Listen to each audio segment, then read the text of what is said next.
Are you on a quest for better health and faster healing? Look no further than Mend, where evidence-based nutrition meets proven outcomes. Mend revolutionizes health with patient-centered clinical nutrition and cutting-edge digital solutions for improved outcomes. Trusted by leading hospitals, pro sports teams, and the military, Mend's science-backed products fuel your health journey from recovery to wellness. I personally am a fan of Mend's approach to evidence-based nutrition and their track record of proven results. Whether you're preparing for surgery or on the road to recovery, Mend can enhance and accelerate your healing journey. Go to mend.me today and use code OrthoShow for 10% off your first purchase. That's MEND.me, mend.me, and code OrthoShow for 10% off Mend Clinical Nutrition today. And while you're there, check out the opportunities to partner with Mend for your patients today. Okay, an interesting episode. We're going to focus on nutrition and surgery, which is sort of an amazing unmet need or even a discussion point for so many patients. But literally, nutrition is the building blocks that creates the environment for hopefully having a successful outcome. So we're talking to Dr. Andrew Wickline as well as Erin Owen, PhD, about the idea of nutrition and how important it is in post-op recovery. We're specifically talking about a product called Mend, which is using essential amino acids to build the proteins, to reduce swelling, reduce the chance of infection, and hopefully a better outcomes. It's really fascinating. It's down to earth. I think you're going to like it. Dr. Scott Sigman, #follow the fro.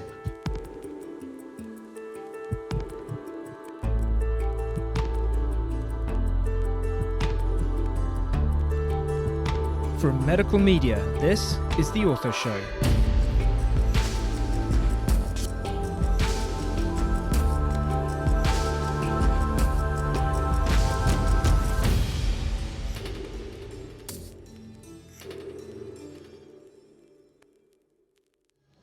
Hello world, Dr. Scott Sigman, your favorite opioid-sparing orthopedic surgeon here for another episode of the Ortho Show podcast. This is going to be a unique episode for us. We are the voice of orthopedics, and we like to point out new and interesting things that are happening within the orthopedic world. So we're really going to focus today on Mend. But before we do so, we have two outstanding guests with us today. Dr. Andrew Wickline, who's a private practice orthopedic surgeon who specializes in joint replacement up in upper state New York. He is the busiest arthroplasty surgeon in New York. That is not an easy feat. When I think of Andrew Wickline, he is detailed, he is innovative, he is in research, and he is changing the paradigm as to how we practice medicine. Andrew, it's a pleasure to have you here, brother. Really pleased to be here. Thanks for everyone asking me to get on the show again. Appreciate it. Then we also have Erin Owen, who's a PhD in public health, who's the executive director of the Slocum Research and Education Foundation, leader of Mend's clinical research and orthopedic joint replacement for trauma and sports medicine. Erin, thrilled to have you on as well. Yeah, really happy to be here. Awesome. So we're going to dive into Mend here in a little bit, but I want to start with Andrew, because you had a personal experience, I think, that really sort of brought you here, which is that your wife was diagnosed with cancer, sudden, you didn't really have any idea it was going to happen, and really you sort of dove into that, as you do in all aspects of your practice, doing the research, identifying ways and things that can help, and sort of really nutrition became a forefront for you. Describe that for us. Things happen and you don't expect, just like you said, and when your family member gets sick, you really just you don't have a choice. You want to win, and so I went down this pathway. And my wife already eats healthily. I mean, I'm constantly being told I got to eat more kale and Brussels sprouts. But so we went down this path, and that's actually how I was introduced to Mend. It was a product that really made sense to me. The data and the science behind it suggested the potential for improved outcomes, not just with healing, but also with inflammation. And then after, some types of cancer, there's a significant risk for lymphedema. I'm really looking for products that help with swelling. And I went down this whole separate pathway, all because of the cancer diagnosis. So there was a small silver lining in this. Yeah, I mean, I think that's really important, and one of the things that we always like to say, right? We don't operate on a knee or a hip. We actually operate on a patient, right? And we have to think about the global health of that patient, and we focus on A1C, and we talk about obesity and BMI, but there's nutrition really isn't one of those variables that's really looked at on a routine and regular basis. So I know that, in particular, albumin is something that you're very passionate about, and you check your albumin patients. Walk us through why albumin in itself is such an important indicator for surgical outcomes. So it's one of the questions I always ask my medical colleagues, not just orthopedic surgeons, but particularly my internists, my family practitioners. I say, what's the number one cause or risk factor for complications? And they say, oh, diabetes, smoking, COPD, coronary artery disease. No, it's albumin. Albumin's the number one risk factor. So if your albumin's less than 3.5, you should be postponed, and ideally we'd like to see it above 4.0. And so we check every patient, and then those patients that are not in the zone, we defer surgery. We get them on a protein supplement. We use the MEN product, and it helps them get into that safety zone. So that's again another one of the reasons why I use the product, because I have an option now to help that patient, help reduce risk. One more arrow in the quiver. I mean, I've been doing this for 30 years like you, right? I mean, what did you do? You gave them shakes, right? Whatever those things were that we would give them to try and increase their protein to get to albumin. So, Erin, let's dive in a little bit as to what the special sauce is for MEN joint replacement, which is going to help these patients with low albumin hopefully have enhanced, recovery and outcomes after their surgery. Tell us about it. Yeah, so, MEN joint replacement was really born out of the idea of Dr. Hans Dreyer, who's a human physiologist at University of Oregon. He had this idea that we needed to synthesize more protein to support healing and preserve muscle in patients undergoing total knee replacement in particular. The driving factor behind that was really this idea that, the number one predictor of functional independence in community dwelling adults is in fact their quadriceps strength. Related to strength is their muscle volume. So preserving muscle volume and trying to mitigate that 1% of muscle atrophy that occurs per day of bed rest after total knee was really the driving factor in the development of the formulation. And the formulation itself is just essential amino acids. So tell us what are the essential amino acids? My mother Judy's listening. She's going to have a knee replacement. Yeah. She doesn't know what that means. So, she wants to know. Essential amino acids are the building blocks of protein. And they are really interesting because when the body undergoes significant stress, of which surgery is a significant stress, essential amino acids are kind of like they're little soldiers that can go and help out where the body needs it. So after surgery, the body needs help in glycemic control, it needs help in immune response, and the muscles need help. But the problem is the muscles take a backseat to all of those other things, which is why they experience atrophy. So all of the protein that we eat has essential amino acids, but the essential amino acids in our supplement are equivalent to eating an additional 9.3 chicken breasts per day. So this is really a huge bolus of essential amino acids that we're giving, and it's part of a complement of what needs to be on your plate in increasing protein. We find that when we give patients essential amino acids before surgery, really important things happen. So one, the muscle satellite cells, which are like the precursors of your muscle cells, they increase before surgery. So if you're an athlete getting ready for a race, you're going to do your training. Essentially, increasing your muscle satellite cells before surgery in your quadriceps is getting your leg trained up and ready for having, your knee replacement or another joint replacement procedure. And so when we do that, and we give patients 1 week before and 2 weeks after this joint replacement formula, they experience essentially reduced inflammation and preserved muscle volume. Many in different studies report decreased pain and faster recovery of serum albumin. So I'll pause there. Yeah, so interesting. So I have 5 boys, and they all want to look good in the mirror. They all go to the gym, and they're all on protein supplements. So how is MEN different than what you go at the GQC store or wherever it is? Tell us about that. This is a targeted medical food. This is not something that you take every day because you're a bodybuilder or you're just trying to stay fit. This is something that you take specifically because you cannot meet your body's demands through diet alone during this surgical episode. So it is literally just 1 week before, 2 weeks after. Some patients take it up to 6 weeks after if they want additional benefit, but it's not intended to be used beyond this surgical episode of care. And that, I think that's really key, is that patients lose the appetite. And I used to think that was kind of cool. Patients would come in and say, hey, doc, I lost 12 pounds. And it's not a diet I ever want to do again, but I lost 12 pounds. And I thought, oh, that's really great for my patient. But it turns out it's actually the wrong way to think about it. Those patients were all catabolic. And they lost 12 pounds, and they were actually at increased risk for infection. Right? We want them anabolic during this recovery phase, and the data really clearly shows that patients have reduced appetite for at least 4 weeks, sometimes 6 weeks, according to some studies. And so, by getting this, that extra 9 chicken breasts a day, in these twice a day supplements, I think that's really the key to why we're seeing better wounds and quicker recovery and less swelling. I mean, that's it. I mean, especially knee replacements, right? It's all hands on deck looking for solutions to get those outcome scores up higher, right? We still have patients come in and are unhappy with the results. So, I mean, the name of the milkshake was Ensure. You couldn't get anybody to drink it because it tasted terrible. How does MGR, what does it look like? Is it pills, a tablet? Are we tasting it? What do we got? Yeah, it's a powder, and you mix it into, a glass of water at this point will do it. We've done a lot of work over kind of the formulation and the tolerance and taste palatability over the years. It's actually how I was introduced to Mend.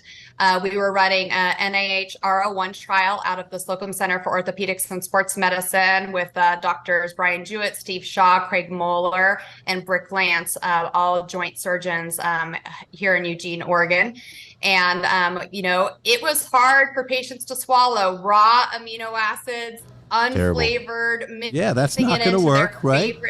Yeah, right? That didn't work. And honestly, we were having trouble finishing the trial because of the taste of the amino acids. And I got a cold call from nowhere from Mend saying, hey, we think we can help make that taste better so that patients can take it. And so now, it's a powder form. You take 1 scoop twice daily in between meals. It's not a meal replacement.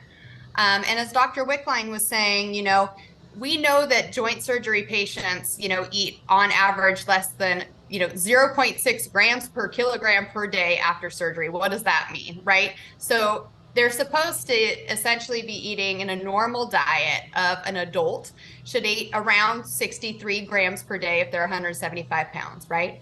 If you're elderly, at baseline, you need 95 grams of protein per day. And in a time of surgery, you need somewhere between 119 and 159 grams of protein per day. So how many chicken breasts is that? That's 1 gram. Yeah, exactly. 1 chicken breast has 24. Oh my God, that's a lot of chicken. Grams of protein. So you would need 5 to 7 servings of chicken breast per day at a time where you're literally consuming less than half that, according to the scientific data. So we're really trying to close and fill that critical gap and say you need to eat more protein on your plate. And in between meals, you're going to take the supplement to really help make sure those nutrient deficiencies are shored up. So, this is, so I have a 77-page book, Scott, we talked about in a previous episode, and I have 2 pages devoted to, what are healthy foods. I am shocked, I was shocked, and now I understand just how poorly understood what a healthy diet looks like. And so, I do get a lot of patients pre-op tell me they lose 12 pounds because they've changed their diet. But I also put in there, I put several paragraphs about this protein supplementation, how it's going to make a difference. And, when the coach is frequently the daughter, when the daughter reads this, they say, Mom, you're taking this stuff because it looks like the results are going to help you and help prevent complications. And so, I don't have to sell it. I just put it in my book. And if patients want it, they have a quick link that directs them directly to the website and they can get it, or they can get it in the office. I'm not looking to make money off it. I'm looking to have less complications. Well, I mean, the holy grail, at the end of the day, when we try to prove these things out, right, you're going to get to a point, if this works well, you're not going to be able to bill Medicare 27447 unless you can demonstrate that the patients are on nutrition supplementation and have an albumin of such and such, right, because otherwise they're too much at risk. All right, so My mother Judy's coming to see you, the busiest arthroplasty surgeon upstate New York. I'm flying her up from Florida. I'm sorry in advance. You're going to love her. But the point is, let's talk the logistics, okay? So you basically will give her a book. You know, these are what we want you to do. And then the patient can choose. And Judy says, okay, spoke to the fro. We're going to do this thing. How does the patient now get their hands on these essential proteins with Mend? How does it come to them? And tell us that process logistically. It's just a canister of a protein powder, just like your boys get. But again, this actually has science behind it. It's 2 scoops a day. We tell the patient, they buy it at the front desk, or they go online and they can have it delivered to their door. Interestingly, my wife still takes the product. She loves it. She still has a Men's shake pretty much 5 days a week, because it's interesting when the wounds heal better, when you feel better, and when you feel like it's making a difference. You just got to get the word out and let patients make that decision. Yeah, no, it's important. We have a lot of doctors across the country as well as around the world that are going to be interested in this. And so the concept is you can have it in stock right there. Your booking secretary gives them the date for surgery, and here's your can of protein with Mend. Or there's online. You probably have a QR code or something like that too, where you make it as simple as possible for the patients to be able to get their hands on this. And I'm assuming the patient has to pay for this at this time? Yes, that's correct. Yeah. So can we ask? I mean, what does it cost for the 3-week treatment? Yeah, it's actually being transitioned to a one canister regimen. I think it will retail just under $160. There's opportunities through different partnerships and stuff to have that price reduced. And I think, what's interesting about the product too, and, working with Dr. Wickline, is it fits so nicely into the work that he's doing on inflammation, because the other thing that we have on Mend joint replacement that is very, very rare in kind of the supplement medical food space is we actually have mechanistic data from muscle biopsies that Dr. Dreyer did that demonstrate the kind of impact on the inflammatory response after surgery. And, it's really interesting to see that, you can increase by taking it before surgery, you can actually increase the number of M2 macrophages that are available for essentially repair and recovery, and you're able to decrease the inflammatory macrophages. It fits in nicely to Dr. Wickline's protocols in addressing the swelling in total knees. Yeah, it's definitely I have 30 ways you can reduce swelling, and we're gonna discuss that at AUKUS coming up, and I think Mend will be involved with that. They're one of the 30 that I recommend to patients. And again, as you asked, well, geez, who's paying for this? That really is where the upgrade program comes in. Mend has worked with us. We did a pilot study with them. We looked at step count. We looked at the patient engagement. And so they have this really unique program where a nurse, a therapist, and a nutritionist becomes tied to your account, and they provide the product to patients, and then they bill Medicare for the RPMs both before and after, and so they can get this medical food, this medical grade food, get the product, and that's included as part of the care, and then it's billed through their insurance like normal. So I think that's probably the way forward to make sure that patients do this. Is that a fair assessment, Erin? Absolutely. We really, we want patients to do, again, both. We want to improve what's on their plate, and we want them to take the targeted nutrition at the time that they most need it. And we want to remove barriers to cost, cost being a barrier for patients. And so one of the ways that we've done that is structured a brand new digital care program that is really focusing on being a key extender to the orthopedic surgeon's office, that we have staff of RNs, we have dietitians, and they work with the patient to really shore up what's on the plate, help support them in a coaching model for readiness for surgery, and provide our targeted nutrition all as part of the package pre and post. And they do it with the surgeon, each surgeon's protocol. Like if my protocol, they can really key in and hone in on my protocol. So it's like having another FTE. But I don't know about you, Scott, but I'm really facing another 3.4% Medicare hit. For me, that's 82% of my patients after a 13% hit last year. I can't afford another care navigator to help with this. So I like this concept where this company's going to do the work, they're going to do the billing, they're going to help me with that, they're going to get my patients healthier, and they're actually going to get some reimbursement back from that. And at the same time, the patients get the product they need. 100%. I mean, first of all, $160 as a price point is very reasonable. You know, even if your patients may have financial difficulties, they have family members as well that can help out. The remote therapeutic monitoring codes are one of the most innovative things in space that we've seen in orthopedics in quite some time. These new CPT codes that have been developed, which can be used for pain management, for physical therapy, and now for nutrition, which I love, right? So there's time and energy that's involved in a physician or their extenders having conversations with patients as well and making sure that the measures that we're using are going to be completed. So having this concierge service that's a digital platform that's accessible to patients, where you're not using your full-time equivalent, you're actually using the services that Mend provides. You're generating some revenue for the work that you're doing to improve patient outcomes. It's a triple win for everybody that's involved. So that's really wonderful, and love the concept as well. All right, you're going to have to prove this, right? I mean, it's one thing to say to Judy, take these essential amino acids, talk to our concierge person. She's awesome and sweet. We're going to make sure it all goes well. But how are you going to see the enhanced patient outcomes? Is there evidence? What are you going to do to measure that stuff? Who wants to go? I'm happy to take that. I'm really excited about, what we're doing and the way that we're delivering the care gives us, insights to things that have not ever really been monitored before. So, traditional remote therapeutic monitoring programs really take into account, like musculoskeletal status and, how many steps are you taking? Are you doing your exercises? Are you taking the right medication? We're really expanding that in a realm that really, kind of monitors what matters, is kind of how I like to phrase it, in terms of, the other things that are really, really important, not only to patient care, but to staff burden at the office. So I'll give you a really concrete example. Patients have questions frequently about constipation after surgery. So we monitor, on day 3 post-op, have they had a bowel movement? We escalate that if we need to. Day 5, back to their PCP, help support them through the process. Before surgery, we help them identify whether or not, they need disability paperwork, whether they need to go to the DMV and get a handicap parking permit. And we do pain coaching education, and we do, awareness and education around complications. And then day by day, we ask patients the question that start to build this body of evidence on exactly how patients matriculate through the program. We ask them key benchmarks about range of motion in evidence-based protocols. Have they reached, can they bend to 90 degrees by the end of the first week after surgery? Are they at 0 degrees by the first week after surgery? Extension if you're a total knee patient.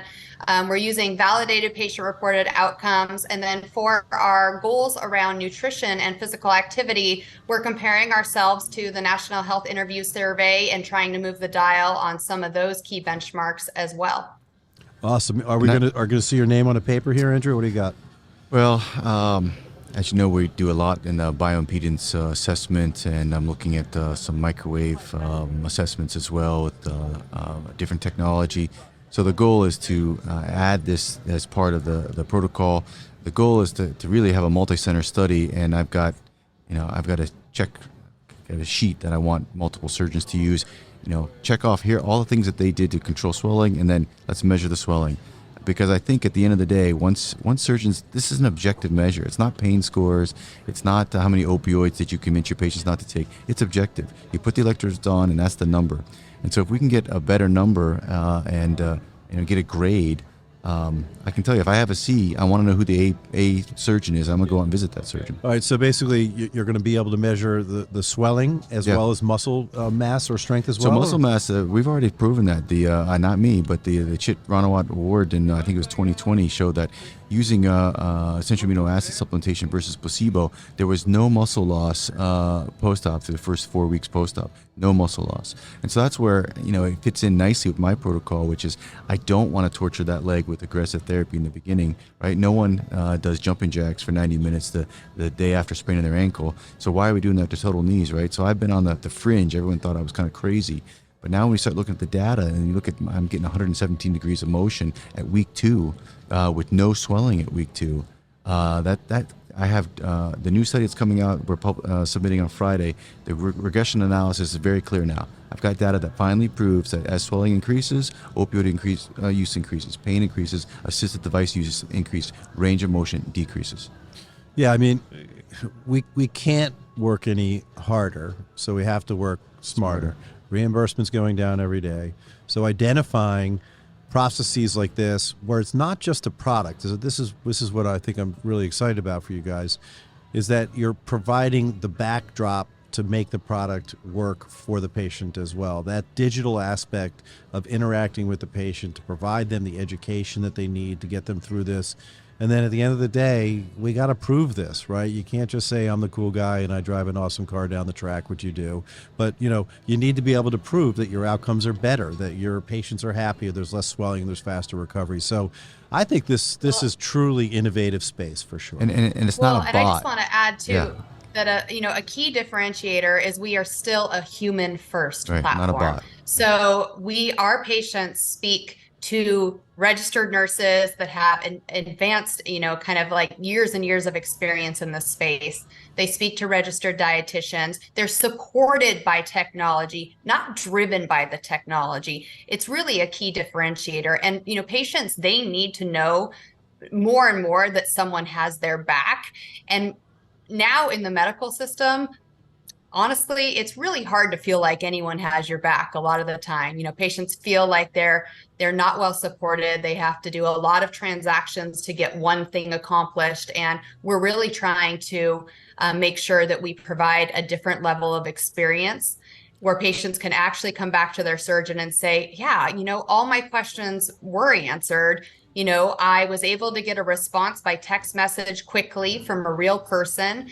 And, I was able to submit, our complication data is one thing that we're really interested in collecting. We are collecting and publishing on soon because we are trying to capture especially for private practices who don't have kind of eyes into their patient who drove 3 hours to have surgery with them, that then goes home and has an assessment for a DVT that surgeon doesn't find out about until 6 weeks when the patient comes in for a follow-up visit.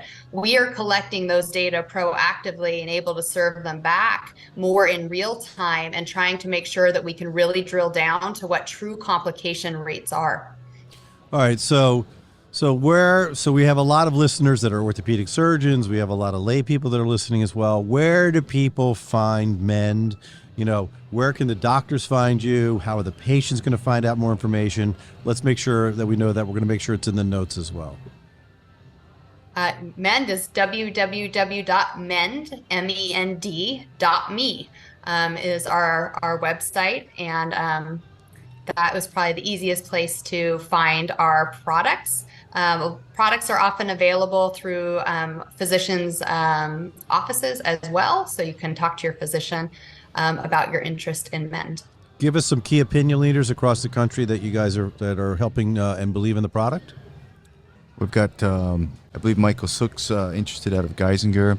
Some physicians from the Hospital for Special Surgery, like Dr. Bob Marks.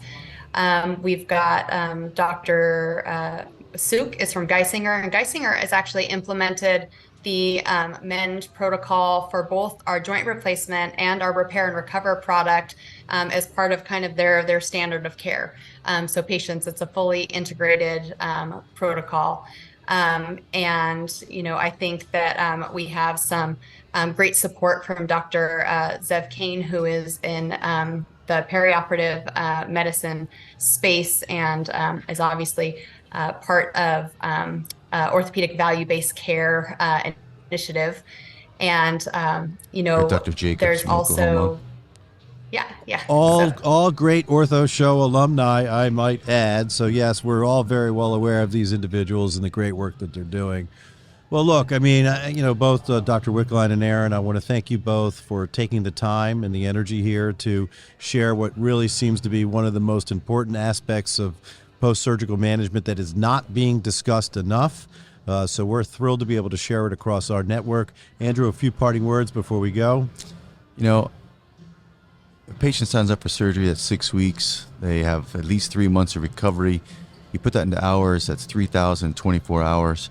The surgeon currently is thinking about the surgical procedure 1 to 2 hours. The patient cares about the other 3,022 hours.